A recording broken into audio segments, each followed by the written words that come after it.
Wealth, security, and opportunity are a byproduct of success. However, it often comes at the expense of deep personal satisfaction and happiness. This is the Design Your Destiny podcast, and I am your host, Penny Chason, board-certified hypnotist and #1 international best-selling author. I work with the highly successful influencers, business leaders, corporate leaders who desire a life by design. In this podcast, I will bring to you succinct solo episodes and interviews that dissect the challenges of success and highlights the ways to leverage your most underutilized asset, your subconscious mind. If you desire peace and happiness in your life, better health, and stronger relationships so you can enjoy the success that you have created, keep listening because this podcast is for you.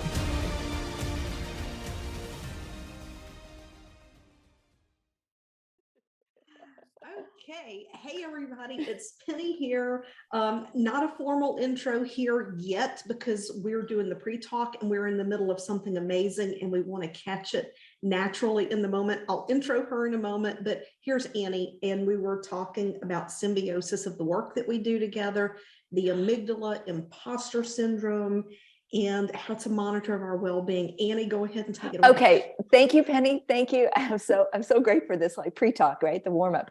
Is that I was listening to that one particular episode, and what I was struck by was how, and I do get emotional about it. I can feel the feelings coming up. It's so beautiful how your work and my work, they jive. There's this collaborative essence. Because you were talking about the amygdala, and the amygdala's job, is I'm going to be supporting you. I'm monitoring well-being, alert, alert, alert, right? And then things can happen when we don't feel safe and secure, right? So imposter syndrome, fears, whatever, right? Kicks into gear. So what I was thinking about is how precious creating sanctuary is, how precious finding and cultivating a sense of sanctuary is, because what we're doing at any level of creating sanctuary, from, so let's say a full on outdoor garden space to this momentary, what I have in front of me right now, mini little sanctuary moment altar on my desk, is we are creating the backdrop that says, yo, you're safe, you're secure. You're safe, you're secure. And just this idea that I'm doing it in the physical world, helping people create that sense of sanctuary in the physical world, that is triggering what you're helping people with on their inner world. That we are tying those two pieces together, and how beautiful it is that when we bring in those elements of nature and tap into those allies, we are calming that brain down. So it's working in the background. So when you create a sanctuary space, no matter where on the continuum, the ribbon, it's working in the background to help support you. And essentially, I would make the leap, your destiny. It's helping you. I'm making that really big leap, but it's working in the background. It's saying, I'm this empowering environment that's telling your brain, your subconscious, you're safe, it's calm, there's peace here. Because you've purposely and intentionally done that, right? You've done the work to know, okay, what is sanctuary for me? You're working with Penny, and you're saying, okay, these are the points in which I'm getting tripped up, right? And then what we do in that, it's so beautiful how those things, they lace together, I think, or weave together beautifully. So that's what I got all excited about. Was like, yeah. So what was leading into that, everyone, just to kind of back up a little bit? Annie and I have known each other for 4.5 years. Yes. Right. And where we met, we were in a group together, and such a calming presence. And she would talk about building sanctuary for people. And we're going to get into her bio in just a little bit, and she can explain her natural progression. But as we led into the conversation that we just picked up in the middle of at the beginning of the episode here, I was telling her that the one thing I connect to her with mentally, emotionally, her identity to me, is that I have a swimming pool. And it is my intention that I'm going to have her design my sanctuary around my swimming pool so that it's my heaven. Now, I love being outdoors in nature. I have the farm. You may or may not have heard me talk about that or see it on social. It's really grounding, and it's peaceful, and it's not desensitizing. That's not the word I'm looking for. It helps you to become less stimulated is the word I'm looking How for. about regulated? Regulated, grounded. Yeah. I mean, we can think of any number of words, but I want there to be like this little paradise that is my place around the pool, because to be honest, my husband gets the other 80 acres. I get the pool.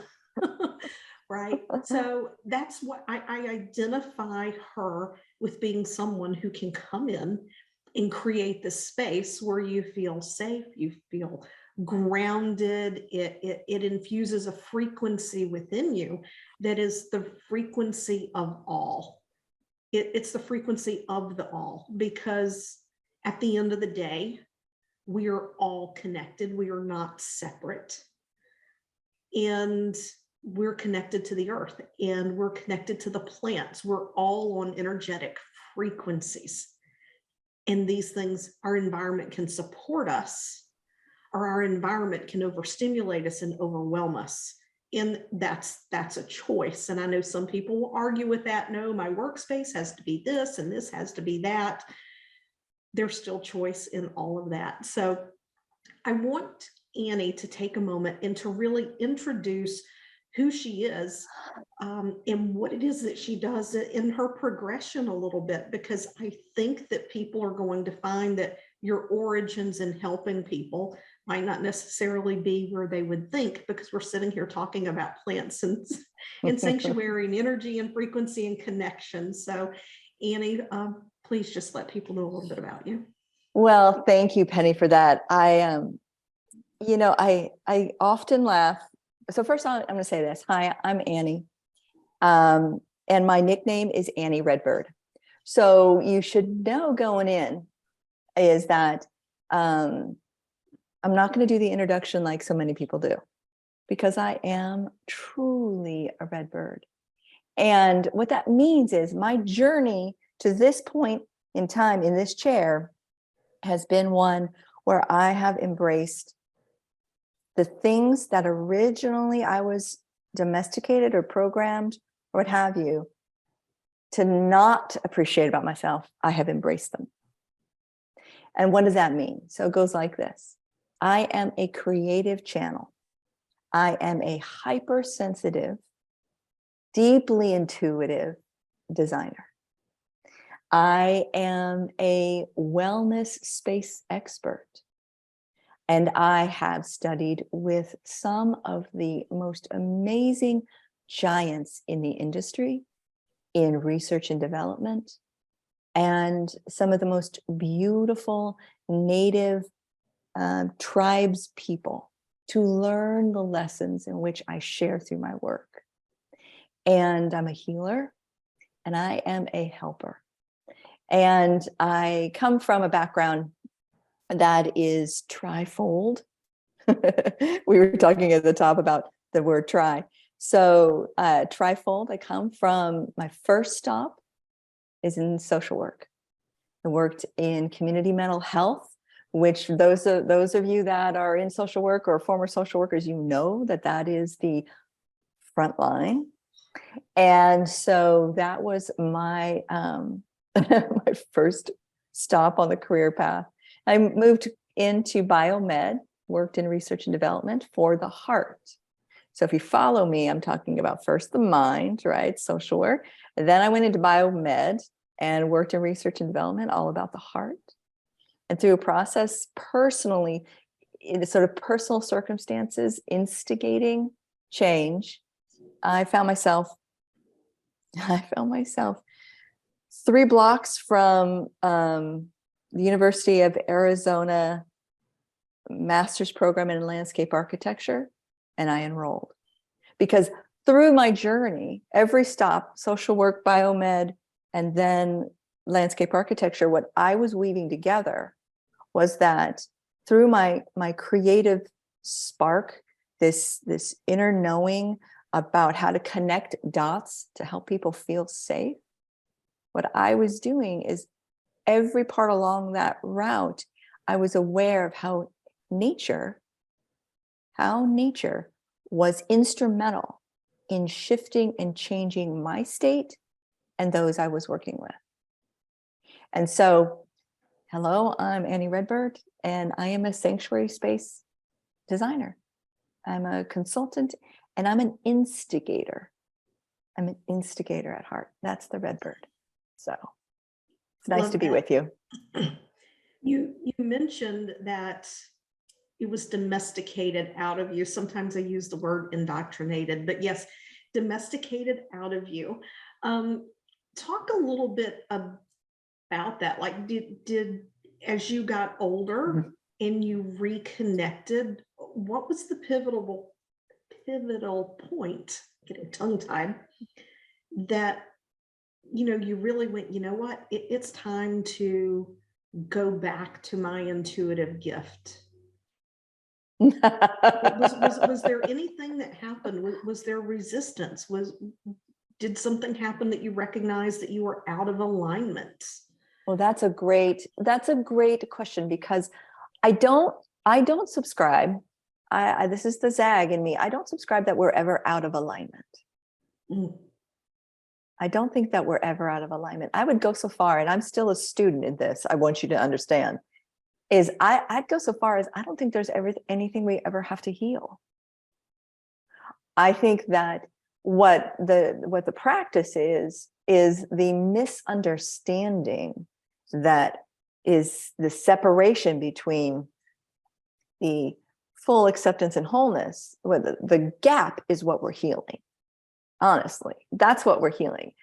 And the gap is the gap in awareness, the gap that comes from domestication. And so this is my in my midlife experience, hello, sitting right here in midlife, I'm aware that, can I swear on this? Yes. Because I know you do. I know you do on yours. I just don't know if you like your guests to swear, but like, holy shit, man. I hear I'm sitting, and there is fundamentally nothing wrong with me. There's not.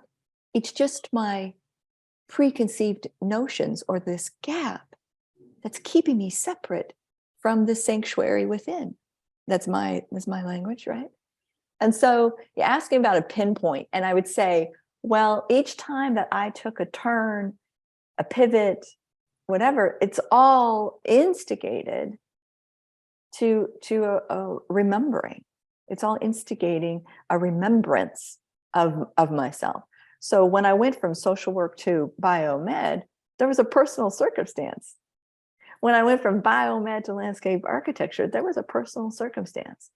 Those are so wildly painful and prosperous at the same time. And so what I know to be true is that I was recognizing that happening in the natural world, which was helping me understand in my inner world. And so was there something that I could speak to? I think most recently, particularly with you, Penny, you and I had a most amazing hypnosis session after my brother died. And that was a very powerful experience, because what was happening in those moments leading up to our session, and then after, in that very acute grief experience, was I was getting a watershed of tap, tap, those intuitive taps. My guides were without a doubt saying, hello, hello. This is important information that you need to get on this. You need to get on this. This is, and I was getting sort of a, how do I want to describe it? You know how people do hand-me-downs? There's that whole idea concept of hand-me-down. Well, what was happening with my brother as he was transitioning is he was handing me his intuitive gifts.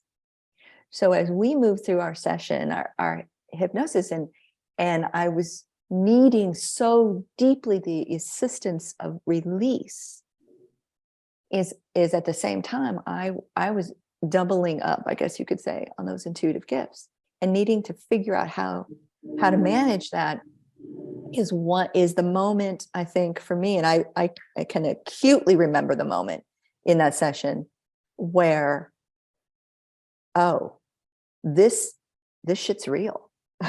This is real. There is a power, a force. This is something that I was definitely instructed to sit down on. I know that came from my father, who was very gifted, and he dealt with it in his own ways via alcohol. I know my brother was deeply gifted, and he dealt with it his own ways. And so here I am, like, okay, let's find a new way. Let's find a new way to mend that gap and welcome in those gifts. And so that's where I am now. Ironically, because that session, Penny, the session that we had, almost to the date of this call that you and I are at. You're exactly right. About 2 years ago. Yeah. 2 years ago. And speaking of nature, I recall, due to the internet connection, you took that call from out in the field. That's right. In your car. Yes. I was. I may not be able to remember my middle name sometimes. Because it was a powerful visual. The setting, I needed to be out in the field. Get that, everybody. Mm-hmm. I needed to be out in the field in order to get that reception. If that doesn't speak metaphor, I don't know what would. Yeah. Really. Yeah. Yeah. That's really, really deep. And I love what you said. We're all part of the collective consciousness. We're all connected. And you were saying something that has literally been coming through me as I've been doing some work. Owning a business, you're constantly reevaluating, reframing what it is that you do. And I literally sat here yesterday, and when I was talking about one of my pillars, the Illuminate pillar, it's all about awareness. And what it is, it's identifying the gaps. I mean, you can't make this shit up. Oh my God. It's about identifying the gaps. And the alignment, like aligning our identity, is about aligning our beliefs and our thoughts to what it is that we're here to do. Like you say, it's really not a misalignment, right? So like we're just vibing together all over the place with that. But, I appreciate you sharing that, because while I knew that you shared it was powerful session, I did not know all of that. And there's more to that. I'm not called to share right now. I don't think it's appropriate to share what's coming through for me right now. We'll save that for the after the show. The after party. but just to understand the power that we hold, in that if we simply get silent, and nature and sanctuary can help us do this, to get silent and tune in. Each and every one of you listening to this, you are far more powerful than you can ever imagine. I'm more powerful than I can imagine. And I've been on this journey for a few years now, doing the work. And I'm like, oh, wow, this, yes, I'm available for this and more, please. So yeah, I just absolutely love that. So I'm just curious for you. A lot of people talk about the morning routine, the structure, the this and the that. Like, for you personally, in the work that you do, where you're tapping in and tuning into nature and frequency. And I personally, maybe this is a misperception I have. I feel like you're tuned into your antenna all the time. I'm not there yet. But like, when do you find is the most powerful or potent time of day for you to work, to be creative, to do the things that are important to you? Ooh, well, I just got a massive hit on that. Whoa. So let me just sort of take that in for a second. So 4:32 a.m. is a very, very potent time for me. 4:32 a.m. That's when I consistently wake. And that's when I am blessed with a lovely conversation that happens. Sometimes it's maybe stuff I don't necessarily, care for, but that's a beautiful time. And then 3 p.m. is my like amazingly productive. And the intuitive hit I just got was check the circadian rhythm of what organ at 4:32 a.m. is sort of cleaning and clearing, is what happened when I got that hit. Yeah, you got was that like hit. I got the hit. Check which organ is in its circadian rhythm at that point, because I haven't done that yet. Yeah. Because like my husband Steve, for instance, sidebar is he's regained a massive amount of liver health. But before we understood what was going on with his liver, he was waking up every morning at 3 a.m., like on the dot, which is when the liver is doing its like freedom, and so it's so helpful to understand that. So 3 p.m. though is when there is a transcendence that arrives, 3 p.m. PST. Yeah, I think that's amazing, because so many people buy into this idea that to be successful, a lot of my people want wealth. Not everyone wants wealth. We can define wealth in an abundance of ways. So we're not defining zeros or commas or anything like that. But it's been conveyed to people, if you want to achieve Y, then you must do it like X. You got to get up at 5 o'clock in the morning. You need 4 power hours. You dive right in. You go to the gym. You do this. Let me tell you what, if that was the way I had to do things, I wouldn't be in business, because I'm just like, when I spontaneously wake up and I'm inspired, I can get a massive amount of work done in those hours. But that's generally not my productive time. It's like from 10 to 2 is when I'm in my zone, which is why I never see a client before 10 o'clock. And here you are, it's 3. Now, I know some people do have rigid schedules, but for those who own their own businesses, like, what would you share about that schedule? Because you just said you had the intuitive hit around like what happens at 4:32 a.m., the circadian rhythm, and I want to come back to that. But first, what about the schedule? Well, what's so beautiful about that question is that I have very successfully beat myself up to try to fit in that box that you mentioned. I have been very successful in beating myself up, beautifully so. And what I would tell people at sort of a top level is to honor, which is a tricky thing. And here's why.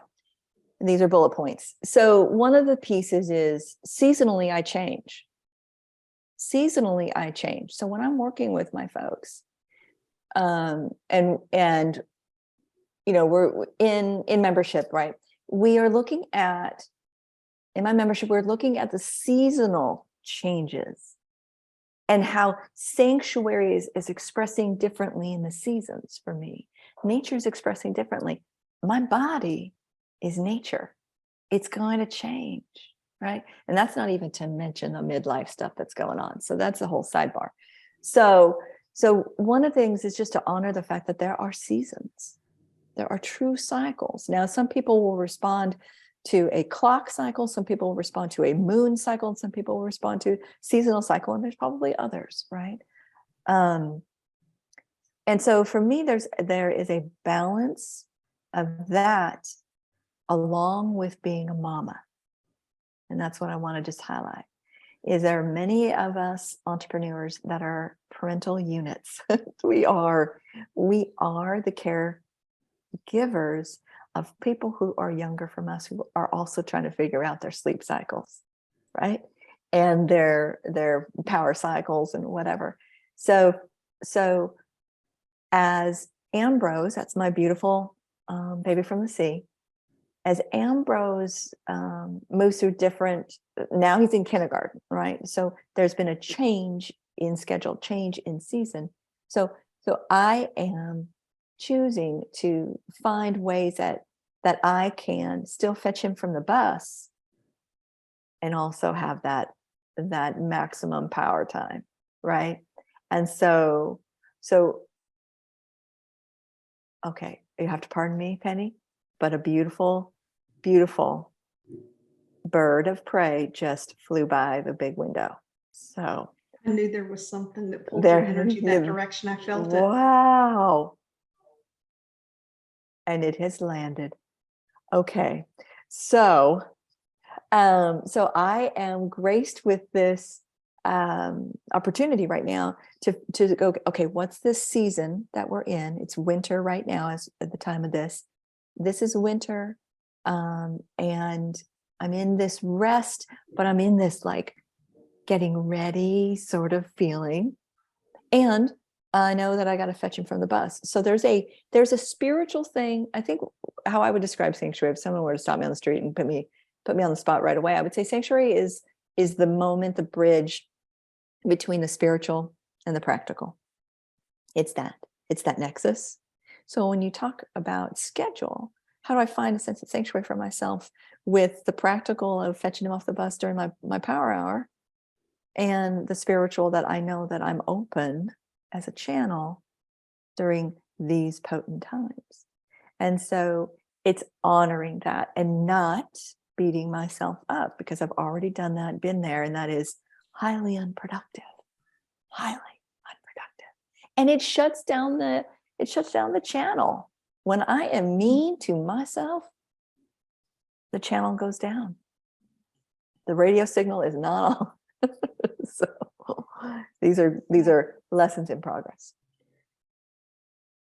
Circling back to what you mentioned about 4:32 a.m.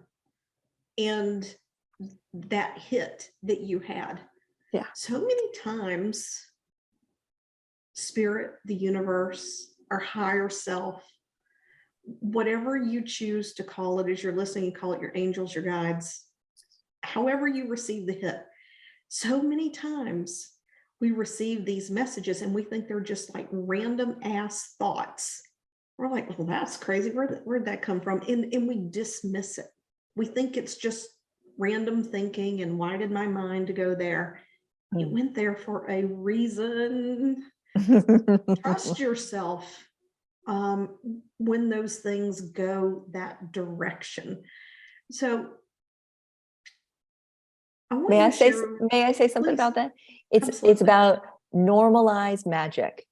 So when you say trust yourself about that, immediately I'm like, if more people did trust themselves about that, we'd be in a different state consciously. Yeah, we definitely would. And there's this idea that, why don't we just normalize it? Why don't we just normalize the fact that there's magic that's happening then? And it's okay. Yeah. And some people think of magic and they think the things that they've seen on TV or they've heard in church. But I think what I'm receiving from you is that when we're talking magical, we're talking things that we necessarily can't put our fingers on and explain through our 3D lens and filter. I mean, it's not uncommon to see people who are very successful and they're talking about spiritual principles and they'll say, oh, this isn't woo, this is in the Kabbalion, right? And I'm sitting here going, the Kabbalion, for somebody who's not spiritual, like how much more woo could you get, right? Like people equate that with the woo, and woo is not bad or good. There are people who go out and they consult numerologists, they consult psychics, they consult people to come in and help them with the moon cycles as they do major business launches in their corporations. And here's the thing, we all have the ability to tune in. Like, of course, I'm going to call you when I'm ready for my pool sanctuary, right? I would call our friend Eichel to plan around the moon, because there's more to it than just, is it a full moon or a new moon? And that is her expertise. And I absolutely adore her for that. But we have the ability to tune into our sense. And it begins with knowing who we are, remembering. I love that you talk about remembering, because that's really what it is. When you work with clients and they're wanting to create sanctuary, what is the process that you take them through? And typically, what is their goal? And is that goal always the same thing as the end result that they actually experience, which I think I already know the answer to, but I'm going to let you. This is one of those times where we have been already having conversation with each other before we got into conversation, right? Apparently. Yes, indeed. And so the more sarcastic side of me would say, if I had a nickel for every time someone said, I really want to create a beautiful space, or and something to the effect of, but I don't want to talk about any of that other stuff. Well, then you have two choices that I can plainly see. One, you don't talk to me, or you let it happen, right? And so I think that one of the things in my industry, kind of zooming out, and so let's just go the design industry, what often happens is people are seeking the external first, and then the internal happens, right? And that's fine. I mean, if it gets people to the internal, I'm all for that. But what also happens in that is like we jam up and we clutter up, because we will sort of buy too much, consume too much, and think that external is going to help make a space feel magical, feel sanctuary, feel healing. And so to your question, several questions in there, but the one I'll start with is, when I'm working with people, where we start is, what is sanctuary for you? Because again, if I had a dime for every time I got interviewed and it was asked, well, what's your design style? My design style is not me. My style is you. My style is being an ambassadress that gets you from point A to point B, which is to, what is sanctuary for you, and what is sanctuary within you? What is within you that we want to express externally, that's going to be your empowering environment, that provides you this radical encouragement for the all that you are, for that helps you feel in those moments where your brain is like rock shit crazy. It will help you settle on down, and will help you understand you are the most beautiful essence. And so for me, my job as a creative channel is to help you translate that information. And to translate that information, we need to understand and drench you in a sense of sanctuary within. So we go through a process of essentially branding your sanctuary. We are branding your environment with your appreciation for beauty, sacred beauty, the beauty that is within you, that is expressed, because your style is your style. And I love this research that's coming out. Harvard has a specific program around neuroaesthetics that talks to this. I just happen to understand to do it, and it's being backed now by science, which is fantastic, right? And the Ziki, a researcher, was showing people beautiful scenes. He had a group of mathematicians, I think fashion designers, and one other group, and he was showing them beautiful scenes relative to their industry, to their job, to their profession. And what he found in that research that led to this field of neuroaesthetics is that when people saw, and I get choked up about this, when people saw something that was beautiful to them, because remember, there are mathematicians in this group too, a beautiful mathematical equation, their brain did two things at the same time. Can you guess? No. Okay, I would say they went into cohesion, but their brain It did two things. It said it released the calm chemicals, calm, at the same time as it sends signals of feelings of love. Same time. So there was this stress relief response, and then the love, like that highest vibration of love feeling happened at the same time. So when we go through the process of creating sanctuary, one of the first things that we're establishing is, what is your sacred beauty code? What's the code that helps you feel that helps you experience that? What is it that's in your environment that we want to attend to that's going to do that for you? Because you know what? In sort of brass tacks practical, it's going to make shopping for elements in your space a lot easier. So that's going to help reduce the sort of gross consumption that happens.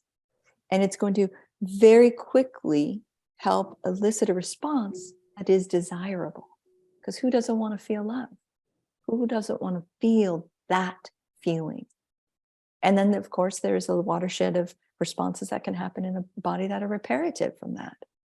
Then we can get to quote unquote healing that is science would recognize, right? So in my process, one of our first stops is, what is sanctuary within? What's that expression of sanctuary that is you? And we look at the sacred beauty code. We look at what is your style, and we develop a sense of that helps us move through the process of design very, not quickly. I wouldn't say quickly, but efficiently from that perspective. And that can help you open up. You mentioned the word tune in. You know, that people are like, well, how do I tune in? This is how we tune in. This is we create this empowering environment that is encouraging that tuning in.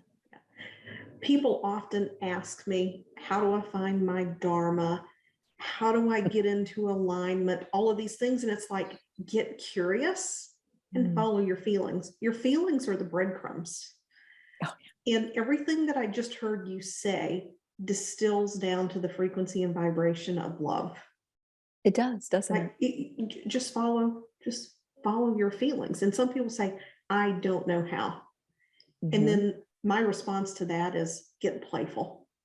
Mm-hmm. Think about things you wanted to do as a kid and you weren't allowed to do, or there wasn't time to do, or there wasn't money to do, or something that someone told you, oh, you can't make money doing that. Go do those things. Right now in my house, I haven't plugged it in yet. It's been there for 8 months, but I'm making space. And when the time is right, I will. But last year I was like, you need to get an electric guitar and an amplifier. Now, when I was a teenager, my stepdad was teaching me to play by ear. Nice. I haven't had hands on a guitar in 20, 30 years, but he gave me an electric guitar that he had just had completely redone by someone who's a really snazzy guitar player. And I bought an inexpensive amplifier. When it warms up, I'm going to get out by the pool and I'm going to drive my neighbors who are a quarter mile away crazy because I'm going to be screeching on that thing, because it just feels like, I mean, can you feel my energy? Like, oh yeah. And I can also see you playing guitar. Like, I can totally see, I mean, literally I can see you. I'm laughing about that. Oh my goodness. My goodness. So yeah.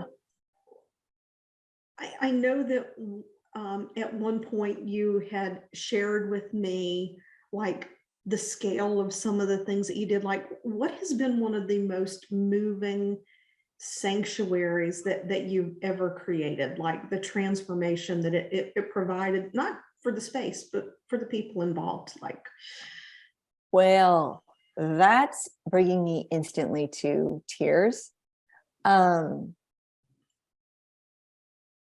Penny, wow. Okay, I was not prepared for that question. Well, it just came to me. So, and what's happening? And there's there's a reason why it came to you. Obviously, is so you asked the question, and my imagination just like starts a Rolodex, right? So I get these like, and then at the same time, or nearly the same time, or in that same heartbeat, is, that is the thing that is my work currently to do is to receive the evidence of my gift. So it's really important, everyone, to hear that, is to be open to receiving the evidence of your gift. So the most profound, I think, is what you're asking me, like from that. And they are creatures large and small in that Rolodex.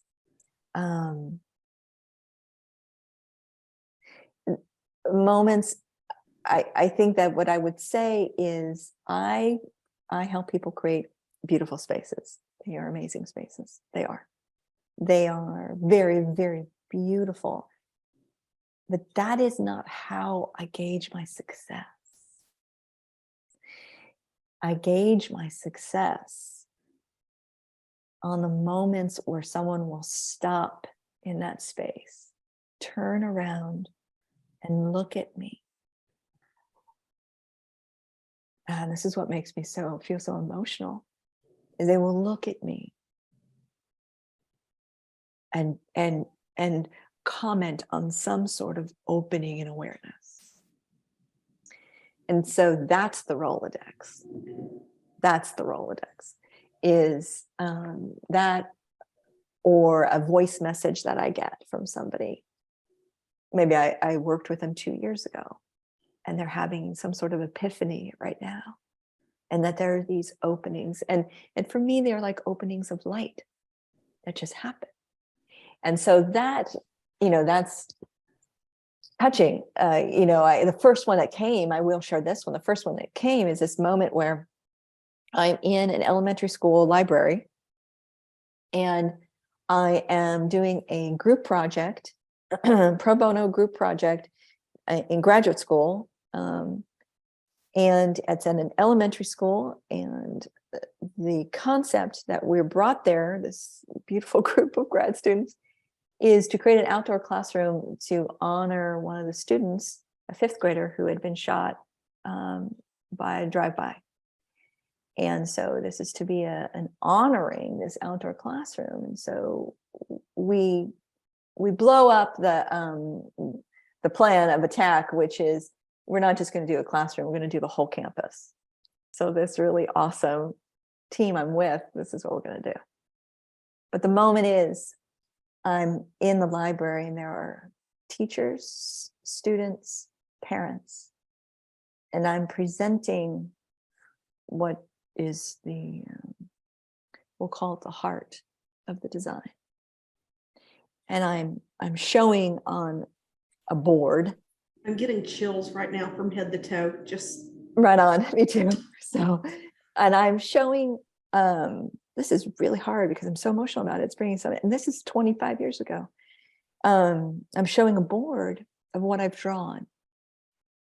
And this is before I really realized, this shit's big, is I've just received the design. That's sort of like what just came to me, idea. This is before I understood, right? And so I'm sharing it, just sort of palms open, holding the board, and the kids are in the front row on their knees, sitting, right? Crisscross applesauce.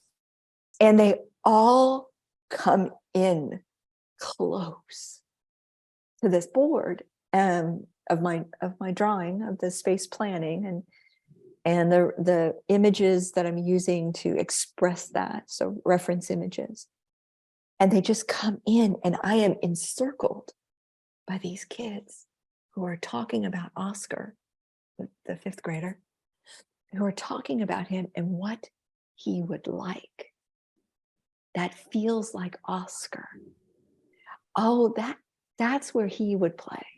And so there's this like discussion about that. And I am enveloped in this love in that moment, and understanding that download and that conveyance is what's orchestrating this healing.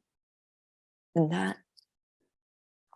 that was the first moment when you asked me that question. It's that moment in the library.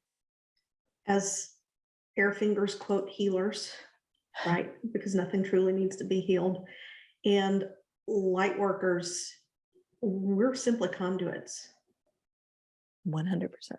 We're conduits. And, you know, I asked a client who was offboarding this morning, not for me, but for them. I was like, you know, what has been the most pivotal point of the work that we've done together? Like, what was most profound? And I normally don't ask that question, but I felt called to ask this person that question, and it ended up having the perfect full circle response. And it was like, the way that you ask me questions, you don't tell me what to think. You don't tell me how to think. You don't tell me where I need to find my happiness. You ask me questions that led me to the answers inside of me.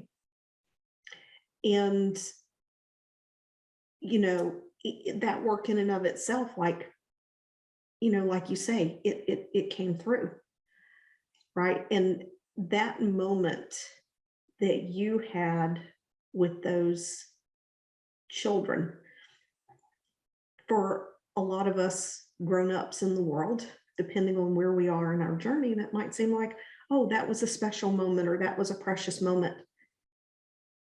I have zero doubt that that had lasting change on those kids. They're being seen, they're being heard. The energy of their friend was there.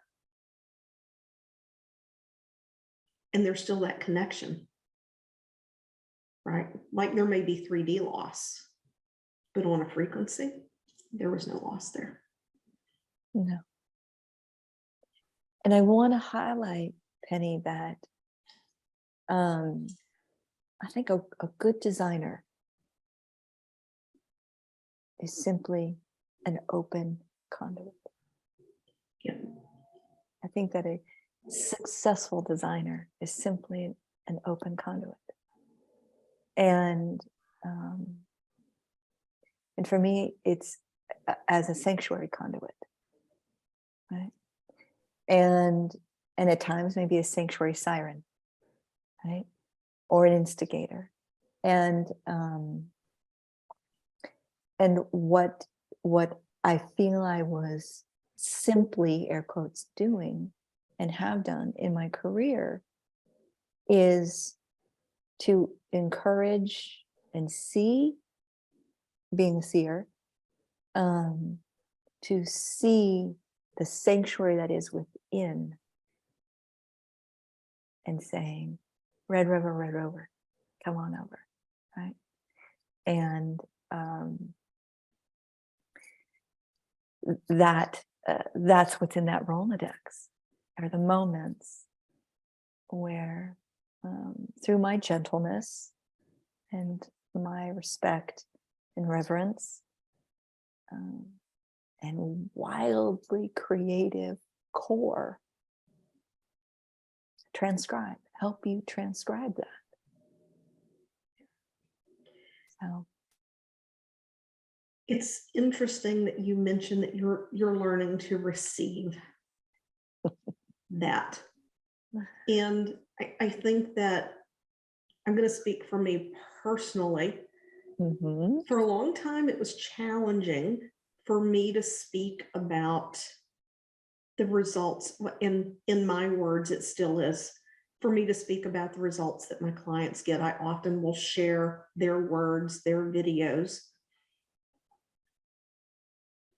because one, I don't take credit, right? I mean, that's ego to take credit for those results. But the bottom line is there's transformation waiting for people when they allow you to facilitate and guide them on this journey. So there's this fine line where people talk about, you know, own it, right? And for me, I think there's a fine line between owning it and being arrogant and taking credit for it. So I think a lot of us on this spiritual path probably walk that line And sometimes we might even hold back sharing how we can assist people because we don't want to come across that way. Is that a little bit of what you're experiencing? Golly, Ned, I love the synchronicity of this. Yeah. So so because I come from social work, one of the ethos best practices is confidentiality. Right.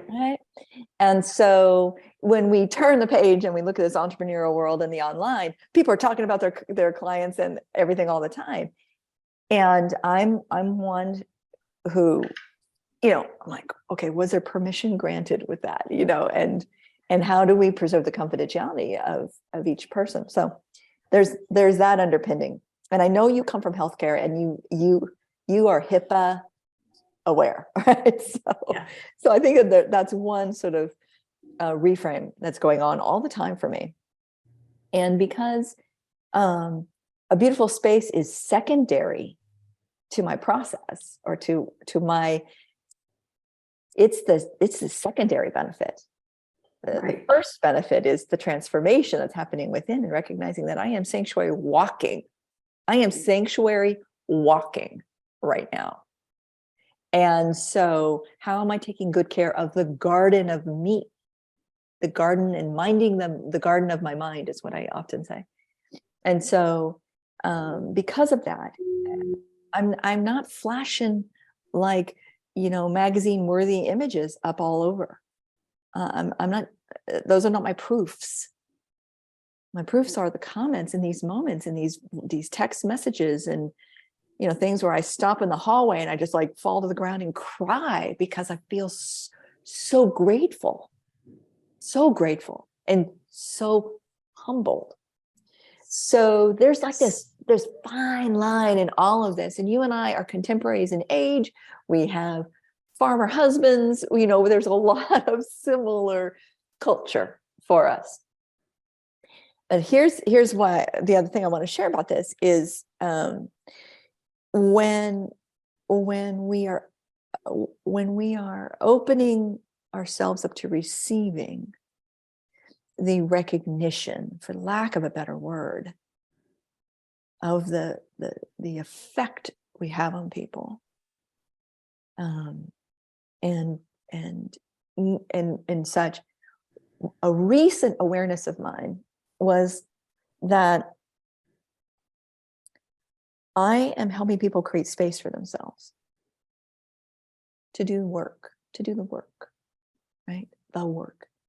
And this sort of remembering. And then as they do that, so this is my aha. I pass this to you in the event it helps you. My aha was like, okay, that means the majority of my clients to date are she's, identify as she's.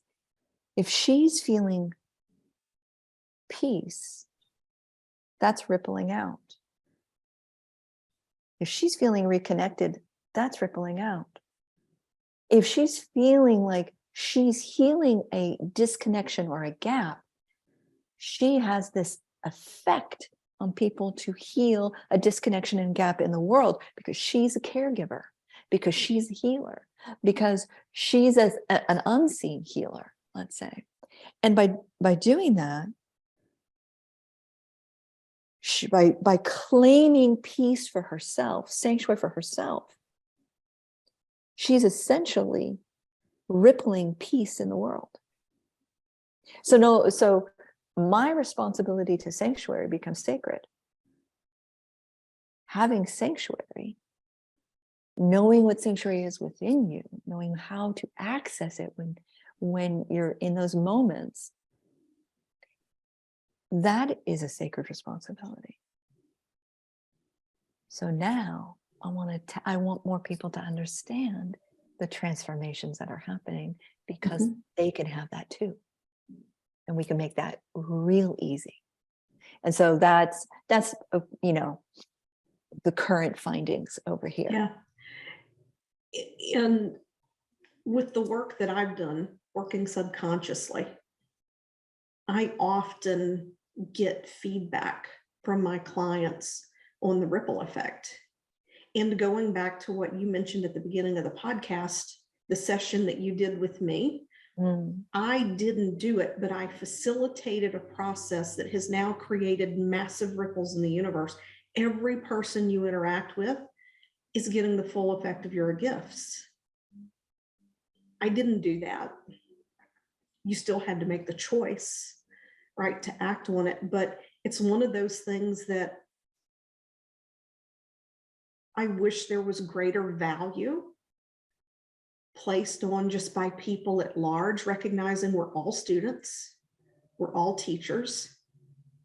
The words we speak, our actions, how we share, it is rippling out and it's impacting other people. So when we choose to go inward, when we choose to bring ourselves back to a place where we're at peace, where we love ourselves, where we have that knowing that we were created worthy. We all came here worthy. We came here full of potential.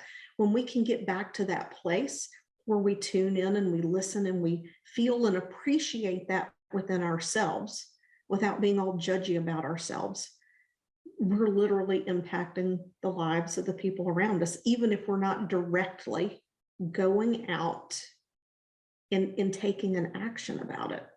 And there's so much value in that that's not valued. So maybe this podcast today will affect a little bit of change in that arena. Now, I would love to just kind of wrap things up. Let everyone know a little bit of how you work with people. I know you have the membership. Are you taking private clients? How do people reach you? Because this work is just phenomenal. And I can taste the moment I go into my sanctuary around my pool. That's coming. It's on its way. It's already here. Stay tuned. Stay tuned, everyone. So, okay. So I would just ask people to imagine a ribbon. Okay. So see the ribbon laying across a beautiful table. Okay. That ribbon is the continuum of sanctuary that I offer to the world. So if we want to get really practical about the matter, I have a membership called Sanctuary Circle. And that is a sort of finding, making, and creating sanctuary on the daily. Like what are we doing seasonally in our days to cultivate sanctuary? There's that. Sort of moving up that ribbon, following that light, following that ribbon along is Sanctuary Design School. And Sanctuary Design School is where I teach people the process of creating their own design and tapping into their creative spark. So I have a proven formula of how to, after 30 some years, of how to do that. Further up that continuum is the more bespoke work. So for those that want to work one-on-one and create that sanctuary, that's the bespoke work that we do. And there's a couple different ways that we move through that. We work on the internal side and we work on the external side. So that is the continuum of Redbird Restorative Enterprises sanctuary work. It's a lovely continuum. I just wrapped up a masterclass called The 7 Secrets of Creating Your Personal Sanctuary Space. That is available. Would be a great thing to watch and listen to get a so as they say, a primer. And then, wherever you are sort of in that ribbon of desiring to manifest that sanctuary and tap into that magic, that ribbon sits waiting for you. And you can find me on Instagram. I do a lot of fun play over there. It's Annie Redbird Restorative on Instagram, right? It's Annie Redbird would be the easiest way to find me. Annie Redbird. We'll put it in the show notes. So Annie, thank you so much for joining me today. I love this conversation. We're going to have to find a time to connect so we can just have a girls' day. At some point, I'll have to get out to Oregon because I don't have littles that I'm taking care of. But thank you for being on the show. I truly appreciate you, and I appreciate what you shared today. It was, I have no words for it. Good. Well, hopefully you can feel it. Maybe I can feel it. Yes, I feel it on the left. So that's lovely. I'm receiving it because it's coming in on the left. And I just really appreciate the opportunity to come here and play. Beautiful. Everyone who's listened, if you have listened to the very end, please screenshot this episode, share it to your Instagram stories, and tag Annie and myself too, please. But most importantly, Annie, because this is really great stuff that she's doing, and we're working to change the world. I'll see you guys next week.